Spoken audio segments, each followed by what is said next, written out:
Yes, today we are going to have a presentation on Cook Inlet observations and modelings. Cook Inlet is the estuary located in South Central Alaska that has the fourth largest tidal range in the world. Cook Inlet also has a large offshore oil and gas deposit. So today we are going to discuss the physical oceanography in Cook Inlet via data synthesis and numerical modeling. We have two experts from University of Alaska Fairbanks to discuss that physical oceanography observations and modeling effort. Our first speaker is Professor Tyler Hennon. His presentation is going to be observations of tidal process in Cook Inlet. Our second speaker is Dr. Thilo Klenz. His presentation is going to be the circulation in a tidally dominated inlet and varying forcing scenarios in a high-resolution regional model. Each speaker will have 15 minutes to present their slide. Afterwards, we will have 20 minutes of discussion. We ask you to hold off the questions until both speakers complete their presentation. Now, let's welcome our first speaker, Professor Tyler Hennon.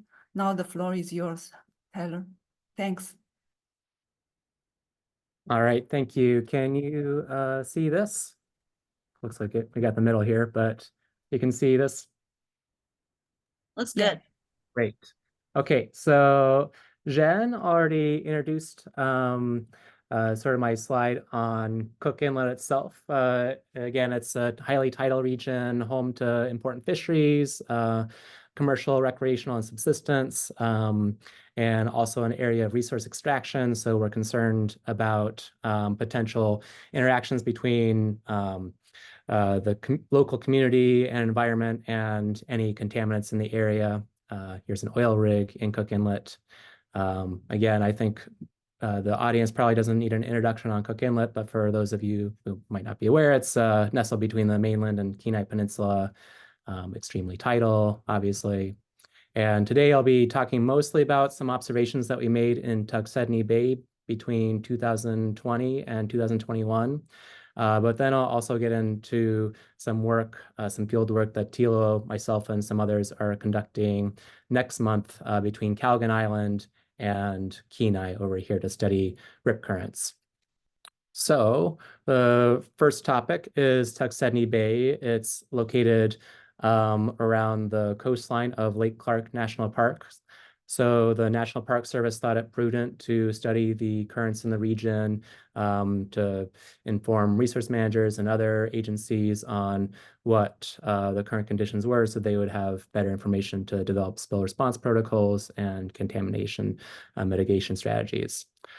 So one of the specific objectives was to determine the fidelity of model currents to any observations that we might make. And so this is basically a model of tidal strength within and around Cook Inlet. This is specifically the M2 tidal current ellipses, weak in the Gulf of Alaska and stronger as you get to the head of Cook Inlet.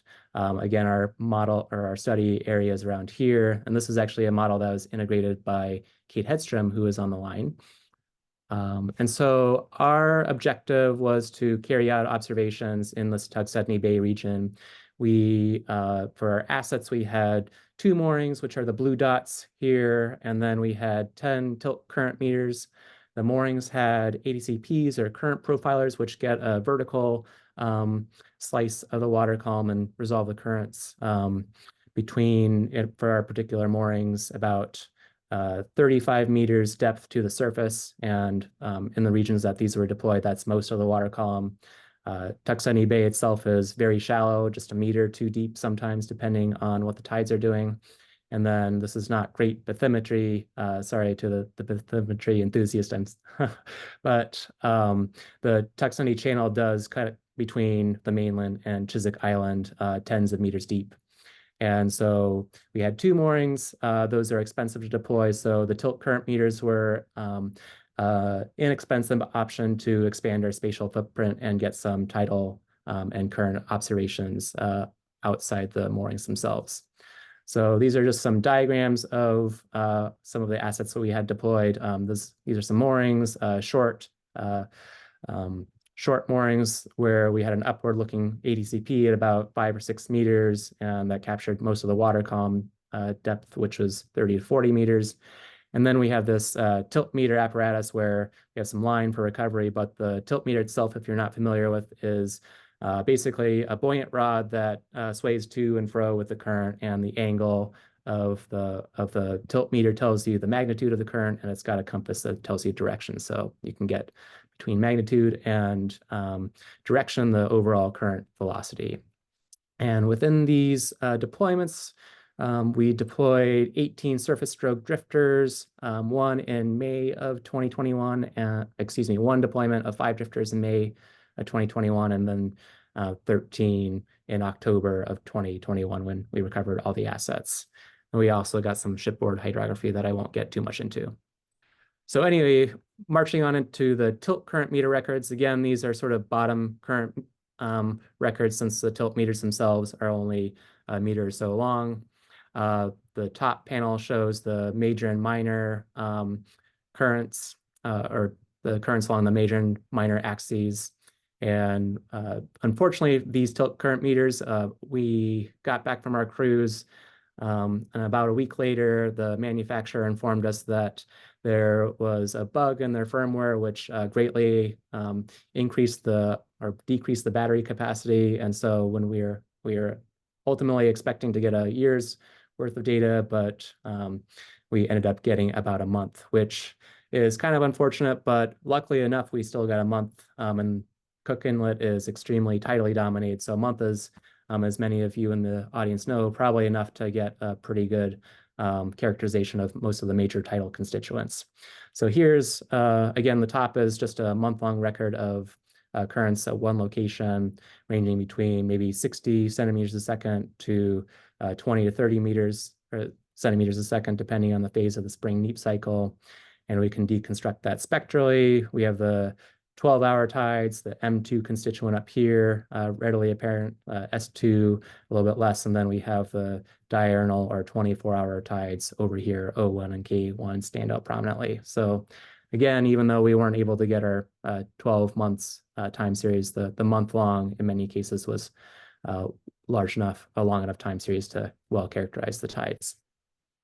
The moorings, we had better success. They lasted the full 13 months of the overall deployment. And this is one mooring split up into the north-south component in the top, and then the east-west component on the bottom. So you can tell this is highly tidal. This spans temporally about 10 days or so. The red is north-going current. The blue is south-going current. And as you can see, it's also mostly barotropic, or in other words, similar from the top to the bottom. There's only about a 20% intensification at the surface, which means that you get this barotropic, and any decrease towards the bottom is largely probably frictionally derived. So you can put all those current records together to get some tidal ellipses. And again, the blue are mooring records averaged over the full water column. The pink are tilt current meters measuring the bottom current. So there's some discrepancy in the overall magnitude just because the bottom currents tend to be a little bit weaker. But going from left to right, these are the tidal ellipses for the M2, S2, and K1 tidal constituents. So M2 and S2 are the 12-hour tides.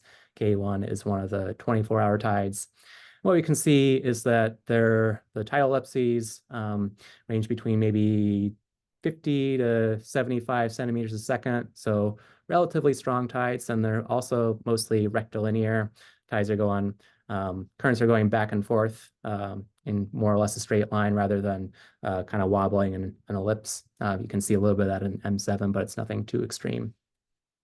And then the interesting thing is that we can compare this to model results. And so this is the model integration that Kate spoke of that was funded by BOEM. And so we can construct the tidal ellipses in the same locations as the assets that we had deployed. And bathymetry enthusiasts might notice that the bathymetries are slightly different here based on what we actually observe versus the model bathymetry. And then the thing that really stands out is that qualitatively, these are pretty similar. The model currents are also rectilinear and kind of largely going in the same direction, but the magnitude is about 50% higher. And although this model is pretty well tuned overall in Cook Inlet, it seems like in this particular region, we're seeing some significant differences between observations and the model. And then we'll transition into some drifter deployments. So in the middle of the overall 13-month record, we were able to get out and deploy 5 drifters in Tuxedni Channel, which is right here, if you can see my mouse. So just as a little bit of preview, this will span about 5 days. The drifters will go do some tidal dances every 12 hours, but mostly flow to the southwest. The black arrows are the prevailing surface winds. And so I'll play it. So they go, do a little tidal dance, and they largely stay as a coherent structure over 5 days. So if you're planning a response to an oil spill in the area, that this might be kind of good news, where it's somewhat predictable in their gradual dispersion and ultimate trajectory.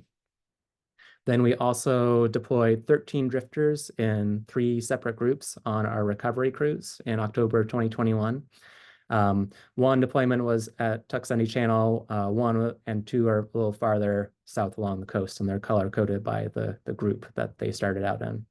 And so I'll play this. This will last about 14 days, and we'll see some slightly different behavior. So they start off near Tuxedni Bay. At least one from each group actually gets caught in this tidal rip current, which I'll put a few words to later in this talk. And then they eventually get blasted southwest by the wind all the way to the mouth of Cook Inlet, and some even make it out into the coastal current and off to the Aleutians.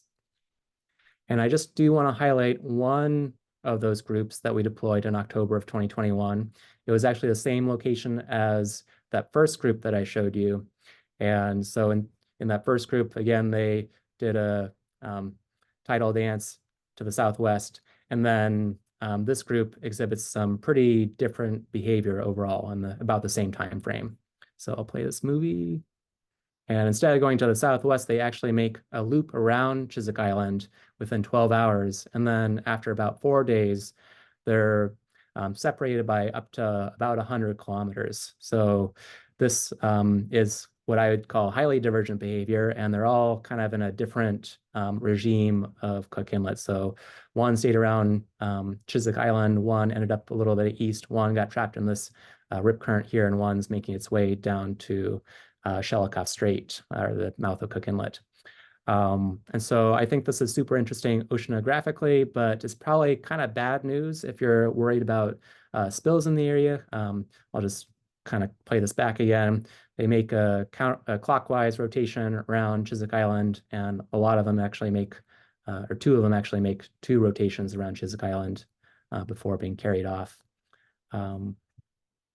So in summary, Tuxedni Bay is a tidally dominated system, no surprise there, but observed tides in Tuxedni Bay are moderately weaker than model tides. And then our surface drifter observations reveal that depending on initial conditions and perhaps the winds, the drifters can either disperse somewhat weakly or moderately, and then under a different set of conditions, they can exhibit highly divergent behaviors, bordering on what I would kind of call chaotic. So one question is, to what degree do initial conditions affect and winds affect the dispersal of surface drifters and other things that might be at the surface? And so now I'll move on to some field work that Thilo and I and others have planned, in part a BOEM-funded project to study rip currents in a similar region. This is Calgan Island, so we're planning on doing some hydrographic surveys between Calgan Island and the community of Kenai. And this is a map of the consistent rip current zones, regions induced by large tidal currents and shear that are either convergent or divergent zones, and they appear relatively regularly in space and time. So we're going to go out for 2 weeks in July and take Nanook, which is a coastal vessel operated by the University of Alaska Fairbanks, and make some observations with towed CTD systems, take some current measurements. We'll get some lateral currents, but particularly we're hoping to get vertical currents as well, because those can be actually quite intense. I think up to tens of centimeters a second, which can, in some cases, overcome the buoyancy of oil. And then additionally, on Nanook, we'll deploy sets of drifters for about 24 hours, go out and collect them, and repeat deployments. One final note is that we'll have a wildlife observer to kind of see how rip current zones are affecting the distribution and abundance of wildlife in the area. And so the ultimate objectives here are to characterize the lateral structure of spring, the rip currents over spring neap cycle, and then determine if rip currents, how and to what degree rip currents act as divergence or convergence zones for surface currents, and then compare these observations to remote observations like high frequency radar and also model output like ROM-based models and the COFS model. All right, and that's my presentation, so I'll stop there.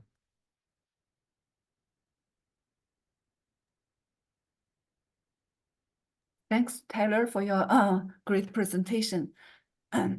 Now I see some of the questions answered like in the chat, asked chat, but we will hold off for formal questions until we have Thilo to complete your presentation. So Thilo, yeah, you can share your screen.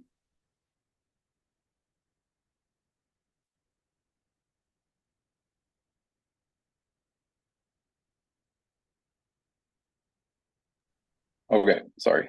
Yeah. Here we go. Okay. All right, good morning. Thank you for the invite to present some of the work that we've been doing on the circulation in Cook Inlet and the Alaskan shelf in general.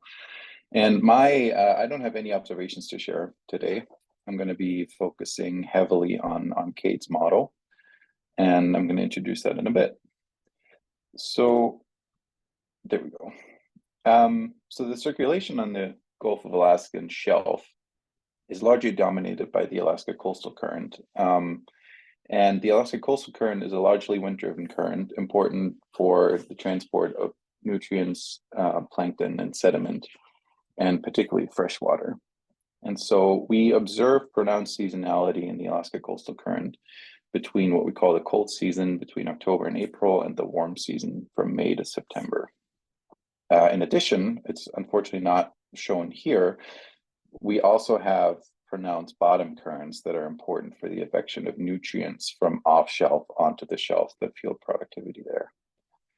So in Cook Inlet itself, we generally differentiate between what we call the subtidal circulation, so anything longer than a tidal period, so think multiple days, and the tide ribs, and the tidal circulation, which is associated with the tide ribs. So on the left here, I'm showing a figure from Mark Johnson, where he used a bunch of drifter observations to kind of create this map of the average subtidal circulation. And we see in Western Cook Inlet, mostly flow that is directed out of Cook Inlet, and this is mostly buoyancy-driven flow, buoyancy and wind-driven flow.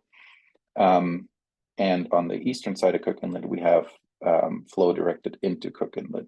What you'll also notice at around Callaghan Island, we observe a anticyclonic or clockwise circulation that is a remnant of these tide ribs, basically a residual circulation around Cook Inlet associated with the tides. On the right-hand side here, I'm showing a schematic from Moore et al. That basically just shows the location of the west rip, the mid-channel rip, and the east rip. And as Tyler has mentioned, this is where we'll focus our observational efforts next month. So the model that I'm focusing on, like I said, run by Kate, we're working with fully hourly, fully 3D fields at a horizontal resolution of 1.5 kilometers. So, and 50 vertical levels, which in Cook Inlet results, because it's so shallow, results in a really nicely, highly resolved vertical structure of the circulation and the temperature and salinity. So what we're doing is we have 4 different model runs, 4 experiments. The first one is what we call a control run with realistic forcing. That includes tides, winds, freshwater.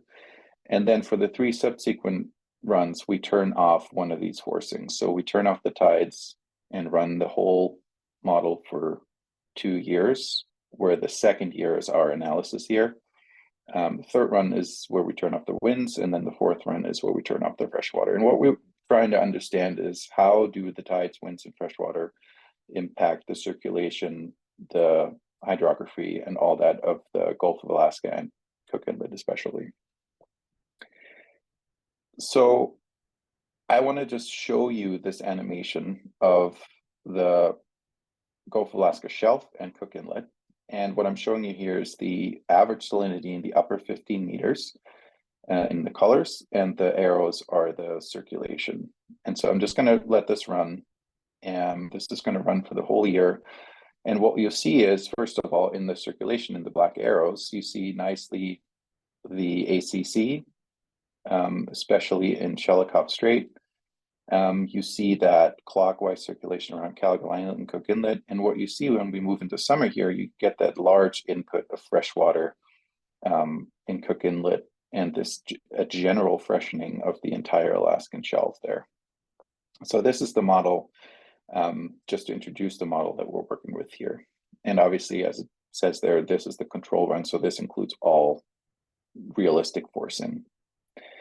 So one thing that we like to do with these models, because we have these 4 different experiments, we can really investigate individual problems. And what I want to do here as an example is we have, as you know, high productivity around Kodiak Island, which is shown here on the right. So this is a snapshot of August 2003, just an example. Chlorophyll around Kodiak. So the green colors, green to red colors, indicate high productivity in these regions. And we want to know, how does this nutrient-rich water, because the shelf in the Gulf of Alaska is nutrient limited, it's high in iron, but it's nutrient limited. So we need to transport nutrient-rich waters, likely from off shelf, onto the shelf, where it can then fuel this productivity. And my research especially is focused on the Lagrangian view of the ocean. What I like to do is take numerical drifters. So these colors that you see here in Amatuli Trough, these are individual drifters. And so I seed them in the model, and I'm going to show you in this animation where these drifters come from, these particles, and where they go. And these particles, these numerical particles, they move with the model currents. And you can really think of this as anything you want. I'm going to use it as a proxy for nutrients here, but you can also think of it as fish larvae, for example, if that's what you're interested in. So it tells a really neat story, and I'm going to let it run. It's going to start running at the beginning of June. And this is where drifters move into Amatuli Trough. And from Amatuli Trough, they're then going to go where they go. Some of them go into the Alaskan stream and move further southwestward, but a lot of them actually stay on the shelf and get distributed around. The jitteriness that you see, that's associated with the tides. And so you see, going into the end of August here, they make it all over the shelf around Kodiak Island and into Cook Inlet. And so this really gives us an idea, first of all, where does this water come from? And we saw it comes mostly from off shelf, from depths below 200 to 250 meters. And from there, it gets distributed all over the shelf into these highly productive regions. And this becomes a little bit more clear if we look at a heat map of where these drifters end up. So red colors mean there's a lot of drifters there, and blue colors mean there's fewer drifters there. But we see that these highly productive regions around Kodiak, we see a lot of drifters there. And because we know they're originating off shelf, we assume that they're high in nutrients, which then can fuel this productivity. Now, the beautiful thing about these different experiments that we have, we can do the same experiment, the same run, that integrate these drifters in the experimental run without tides. And what we see is that around Kodiak, without the tides, these nutrient-rich waters do not make it to these areas around Kodiak. So that suggests that the tides are crucially important to provide nutrient-rich waters from offshore to highly productive regions on the shelf. And what you'll also notice, because we're talking about Cook Inlet today, that the tides are important for exchange of water masses between Cook Inlet and the shelf. And that's what I want to highlight some more here now, moving into Cook Inlet. I'm basically showing you a similar experiment here. And just for clarification, what I'm doing is that red line in the left-hand panel, I'm looking at drifters that end up at that line. So waters basically in Shelikof Strait, where do they come from? And again, these are individual drifters. And you'll see in the control experiment on the left-hand side, a lot of these drifters that end up in Shelikof Strait actually come from Cook Inlet. You see these red dots there. Those are all drifters that eventually make it out of Cook Inlet into Shelikof Strait. Now, if we turn off the winds or the tides, you see that signal completely goes away. So that again suggests to us that winds and tides are crucially important for exchange of water between Cook Inlet and the shelf. Now, going back to the subtidal circulation, I'm just showing you the seasonal mean surface salinity and the circulation. Again, salinity is the colors and the circulation is shown by the black arrows. And I apologize, it's not ideal. There's a lot going on in those currents, especially around Calgon Island again, because the currents are so strong there. But we generally see that the model represents really well the subtidal circulation, the seasonal circulation in Cook Inlet. So on the western side, we have flow out of Cook Inlet into Shelikof Strait, and then on the eastern side, we have inflow from the Gulf. And you obviously see that nice freshwater signal during the warm season that extend all the way into Cook Inlet and or originates from Upper Cook Inlet, and then you have that nice gradient between the western and eastern side of Cook Inlet. So if you look at that blue line in the right-hand panel there, I want to look at a vertical section now, because these maps are great, but really the vertical is super important, as we'll see for the circulation here. And so again, I'm looking at salinity and currents. Salinity is at the top with the warm season on the left-hand side and the cold season on the right-hand side. And you see that which we expect, obviously, that freshwater signal on your screen left is going to be the western side of Cook Inlet. So that's where that strong freshwater signal comes in during the warm season, and then during the cold season, it's obviously greatly reduced, but we still have that, in this case, left to right gradient in salinity there. So what that means for the currents is that we have these buoyancy-driven currents, like I mentioned, and you'll get an out. So these are rotated such that blue colors mean flow out of Cook Inlet and red colors mean flow into Cook Inlet. So where you see that flow out of Cook Inlet on the left-hand side here, just below that, we have that big red signal that indicates, together with the salinity at the top, that is inflow of saline waters into Cook Inlet. And we see basically the same structure during the cold season. However, if you notice, the signal is much more barotropic, meaning vertically uniform during the cold season. Now, this is the sort of the mean state that we would expect, and it's great that the model represents that. But again, going back to these experiments where we can turn off the tides, and we'll see what that does. First, we'll look at the salinity. Now, I'm not showing you currents at the bottom. I'm showing you the difference between the control run and the run where we turn off the tides. And this is really one of the powerful ways that we can utilize these really idealized, I call them idealized realistic simulations, because obviously the tides are not going to go away anytime soon. But this is one of the cool things that we can do with this. So at the top, I'm showing you salinity, but again, warm season, cold season. And what you see is that now this freshwater signal is much more concentrated in the upper 15 meters, say, and you'll see that lines of salinity are much more horizontal than they were before. And you see that in the difference plot as well. So the red colors here mean that in the control run, salinity is higher in the upper 10 meters than it is in the no tides run. And blue colors mean that salinity is lower. Now, looking at the salinity distribution, that means, or it suggests, that the tides here are crucially important for mixing these waters, mixing salinity down and in the vertical and in the horizontal too. And so this is how that pattern emerges there. Looking at the currents, what that does is you now see that these, at the top here, you see that the currents during the warm season are much, much weaker. The outflow and the inflow into and out of Cook Inlet are much weaker than they were, and that is because of that. Because of the fact that the fresh water is much more concentrated in the top layer there. So lastly, I want to talk a little bit about how we can use this model to prep for our field work.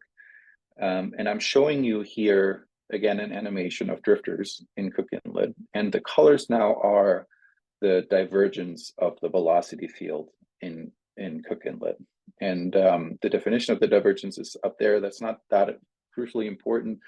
Really, blue colors mean that stuff is converging. So it's basically concentrating drifters, and the red stuff is dispersing. So there's a divergence happening. And if I'm just going to let this run, you see that where we expect those rips around Kelgan, whenever there's blue colors, you see that it organizes drifters or floating, whatever you want to view this as, oil or debris. It concentrates it in these really nice straight lines, or not straight, but you see what I'm saying. And right around now, you see that these, once they move away just slightly south of Kelgan Island, these kind of organized drifters, they stay pretty intact once they move south of Kelgan Island. And so this is something that we need to, this is exactly what we're trying to investigate with this field program. So it's really fascinating to watch this, I think. And it really shows what happens at the tide ribs, at these convergent zones. So now you see this band of drifters moving south. Once it hits that little island down there, it's going to start going around. But yeah, this is the effect of the tide ribs. They concentrate floating matter, and then it goes from there. So another thing that and Tyler has mentioned is that the dispersal of these drifters is highly dependent on where we are in the tidal cycle. And lastly, I just want to show this this example here. So these are actually just a few days apart, and I'm seeding these drifters at the same spots in the model over these rips, and I let them run for 2 days. And so this is what's shown here on the right, and just they're a few days apart. So they're at slightly different points in the tidal cycle, and you see what happens on the left panel there. You know, they pretty much immediately disperse and end up in wildly different locations.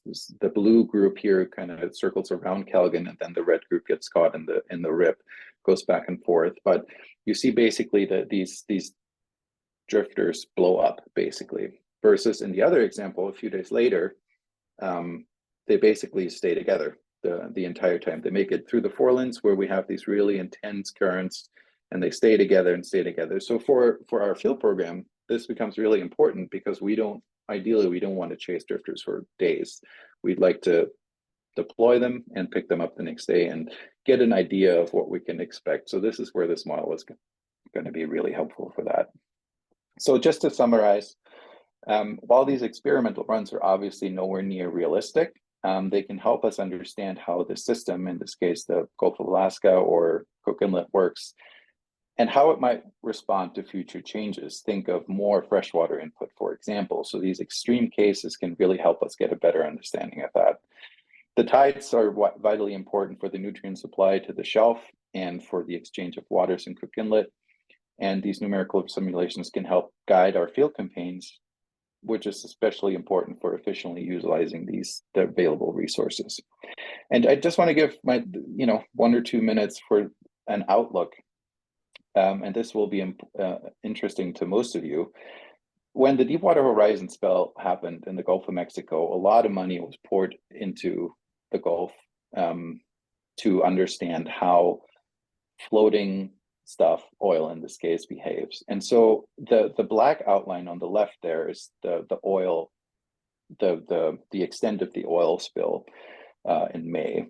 And so those red lines are what we call the Lagrangian coherent structures. And I just want to briefly touch on how we can use that to understand how oil or drifters behave. So on the right-hand side, there was a drifter release experiment. Those are the black dots, and you can see that they nicely follow these red lines. And that's because these red lines are indicative of where drifters, in this case, or oil, is concentrated. These red lines indicate regions where we have an attraction of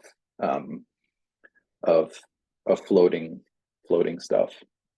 So the thing is that we need to know the velocity field really well, and we basically integrate numerical drifters to then calculate these red lines, and that gets really computationally expensive. So I've done this for Cook Inlet, and this is over a 2-week period, and I'm just separating these Lagrangian coherent structures between the incoming tide and the outgoing tide, and the colors now basically are the same as those red lines you saw before. And we see that between the incoming and outgoing tide, there is variation in what these attracting features look like, but especially in the outgoing tide, you see that these are very concentrated where we would expect these rips to occur. So, like I said, you need to know the velocity field and you need to integrate these drifters, which is computationally expensive. And then lastly, there's a relatively new way to look at this, and that's with what's called transient attracting profiles. And these can be calculated as features of the velocity field itself. So you don't need to integrate any drifters. You can calculate these from the strain field of the velocity field. And these you can get from HF radar or numerical models, for example. And what is shown here in this figure, the gold dots are drifters that were seeded in this velocity field. Again, the black is the outline of the oil spill in the Gulf of Mexico. And the red lines now are these traps attracting profiles. And you see that the oil actually nicely follows the red lines, so the traps, whereas the drifters, they don't really. They go in the other direction, if you see that. And that is because they're so susceptible to the initial conditions, which is, again, something that Tyler had mentioned. So lastly, these traps could be used to predict how a tracer, think oil spill mitigation, search and rescue, could happen, how it could behave days in advance. So this obviously depends on the governing dynamics. So in a tidally dominated regime like Cook Inlet, I wouldn't expect to get more than a day out of it, but that can be enough time to help you in your mitigation efforts, search and rescue, what have you. So I think this is really something that we should look at, and I'm hoping to look at that in the future, especially because we have the tools like HF radar, numerical models, etc. So thank you. That's it. Thanks, Thilo, for your great presentation and all those very nice simulations. So we can have Thank you. Open up for questions. You can, yeah. I think there's a question in the chat. Bill asked, does changes in SST also impact the Cook Inlet flow? That is not cold and warm season variability, but variability from one warm season to another warm season. Yeah, I think Kate already answered that we only really have 1 year to I to see. look at, because we treat 1 year as the spin up year, and then the second year is our analysis year. So we're not really looking at answering those questions, unfortunately. Yeah, so with limited computational resources, we chose 2016 as sort of a representative year of what we might expect in future conditions, with it being warm and relatively a lot of river discharge from the system. Okay, thanks. I saw Wilbert had his hand up, so go ahead. Sure. Thanks, Jen. Well, thanks, Tyler and Thilo. This is excellent presentations. I really enjoyed them. So I always associate rip currents with surface waves, and you're talking about tide rips. I was wondering, first of all, if you could talk a little bit about the dynamics of these tide rip currents, and second of all, can you comment on how important are surface waves for dispersion of these drifters in the surface ocean? The second, I guess I'll address the second question first, the importance of surface waves. I'm not sure if those are a first order importance on the dispersal of drifters, convergence, divergence, and then rip currents, to my understanding, I'm certainly no expert yet at least, but they're driven by strong tides and shear driven flow with differences in tidal currents, making bands of surface convergence and divergence zones. So to that first point, second point, there was actually just a study came out a couple of months ago where they looked at the impact of surface waves on dispersion. Now, in a modeling context, that gets tricky because modeling surface waves in a model domain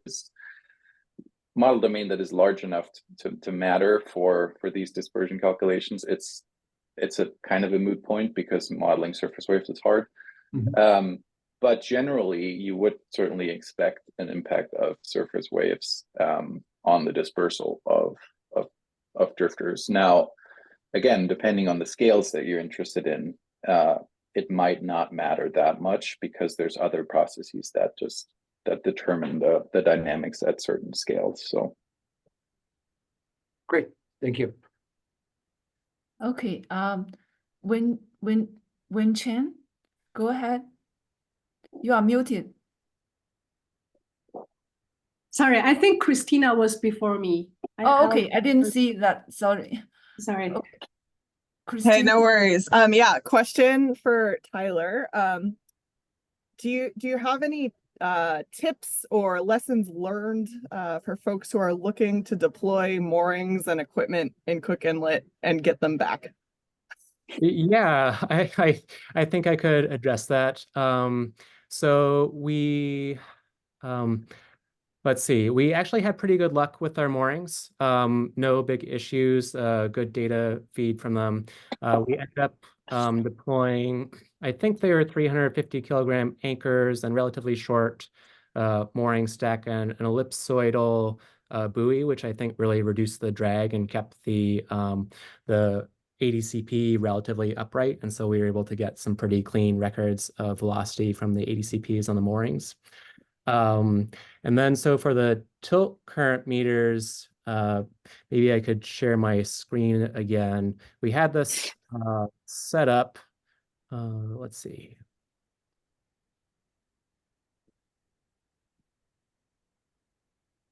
We had the setup where we had anchors, 30-pound iron anchors on either side and some polypropylene lines so that is buoyant, and we weighted it down in a couple sections.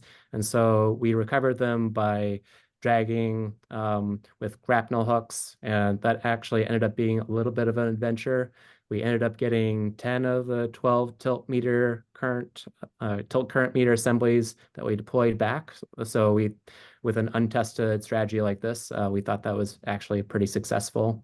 The downside of those anchors is that they're made of iron and magnetic, so we did put a little section of PVC pipe to separate the tilt current meters from the iron, and we think that did a pretty good job.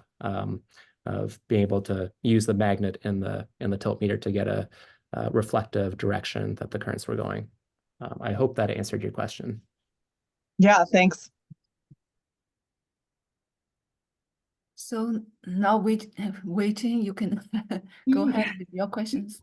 Sure. And thank you both for speakers. This is very nice talks today. I have one question for Thilo and one for Tyler, maybe. So your drifter release, numerical drifter release, are those done online or offline? Like you Offline. offline. So, Yeah. offline. So do you have to use a high resolution temporal output? Like what kind of you use velocity field to track the drifters? So you have to use what, hourly or whatever? No, because the tides are so strong in Cook Inlet, we use a 6-minute time step. Wow. And then output is only hourly, but to integrate, obviously at the modeling time step, it would be much higher. Gotcha. But kind of to get around that, so we don't have drifters just ending up somewhere. I go down to 6 minutes, and then, but these experiments with tens of thousands of drifters, they don't take long. Nice. Yeah, they're really, Nice. Yeah, and then the question for Tyler is, I think you already mentioned it, why there are so divergent behavior at certain time. When you release those three, I think it's maybe three drifters, they were together for a while and then eventually just dispersed. That's in one situation. In other situations, they stay together. I guess my question is, this is surface drifter, right? So isn't it mostly controlled by wind? And therefore, you would expect maybe less divergent behaviors? I'm just really curious, like, what's your thought? Yeah, so I think the winds play a first order importance on that. There are a couple examples in one of the movies I showed. They stayed in rip current zone for a while, for a few days, and then the winds kind of shifted direction and they got blasted out and eventually made their way southwest. And then I think also to sort of Thilo's point and one that I raised earlier, the initial conditions really matter as well in terms of the tidal phase. On that first deployment in May with those 5 drifters, we got the outgoing tide. I think we deployed them on the max outgoing tide. So max currents going from Tuxedni Channel out into Cook Inlet. And then we came back and we tried to replicate that a little bit, but we were sort of in the tidal phase, still an outgoing tide, but trending back towards the flood tide. So they made their way a little bit out of Tuxedni Channel, but then got sucked back up and around Chiswick Island. And I think that ultimately affected the overall dispersal behavior that we saw. Yeah, and also I think the winds were also a different set of conditions. So yeah, winds are important. Thank you very much. Thanks. Thank you. Any other questions? That's really make us thinking about the tracking this oil spill trajectory is going to be a real challenge. Yeah, that was my takeaway from our my observations with drifters and also Thilo's modeled results. Except the Gulf of Mexico, they don't have a large tidal range, so it's yeah, with tides in this Cook Inlet, it's going to be more difficult. Yeah, it was interesting. I spoke to Rodrigo, who wrote that paper on the traps. We spoke at a meeting a couple months ago, and I asked him about, obviously there's, like you said, there's differences between Cook Inlet and Gulf of Mexico.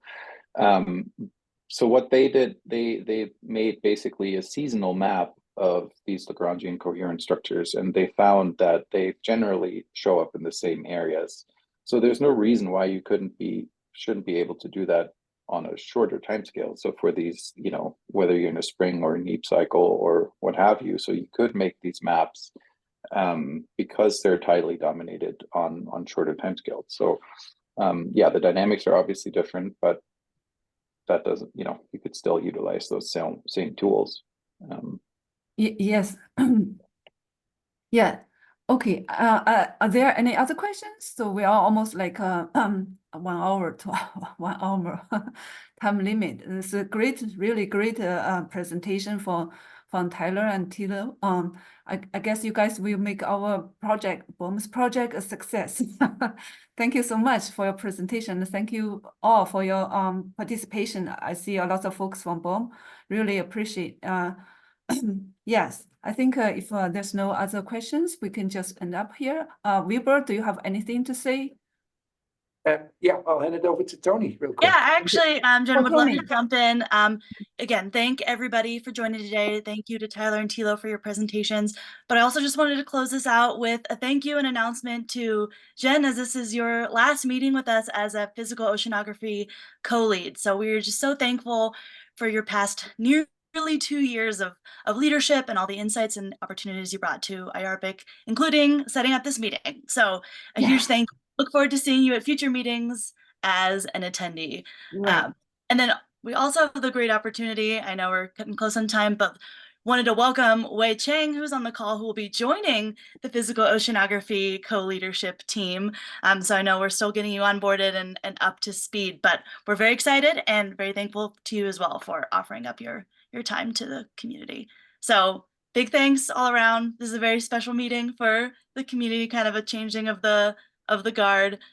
So thank you everyone for being here. And again, for anybody who might be interested who couldn't make it, the recording should be available later today on the website and on YouTube. And stay tuned on the IARPIC Collaborations website for information and the date for our next meeting. Thank you. Thank you. Thank you all. Thank you. Thank Bye-bye. you. Bye. Really Yes, appreciate it. Thank you. Thanks again. Thanks for Bye. the invite. Bye.